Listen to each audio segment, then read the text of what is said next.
अस्सलामुअलैकुम नाजरीन, आज की वीडियो में बात करते हैं गैस और कब्ज़ के हवाले से और ये जानते हैं कि इनकी क्या वजूहात होती है। नाजरीन, सबसे पहले बात करते हैं कब्ज़ के हवाले से। कब्ज़ की चंद वजूहात है, इसमें से पहली वजह है मिर्च मसाले वाले खानों का इख्तियार करना और इसकी दूसरी वजह है पानी का कम इस्तेमाल करना और इसकी तीसरी वजह है बेवक्त खाना खाना।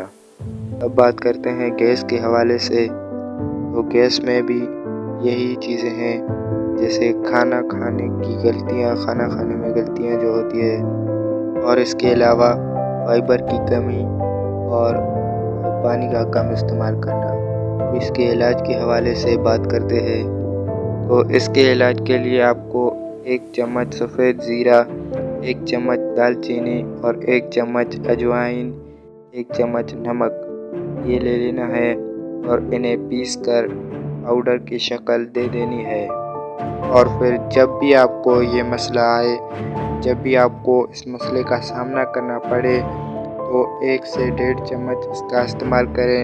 इंशाअल्लाह आपके जो मसला होगा, जो प्रॉब्लम होगी वो ख़त्म हो जाएगी। नाज़रीन, आज की इस वीडियो के लिए एक लाइक कर दे ताकि हमारी हौसला अफजाई हो सके। मिलते हैं किसी नई वीडियो में किसी नए टॉपिक के साथ। तब तक के लिए मुझे दीजिए इजाज़त। अल्लाह हाफ़िज़।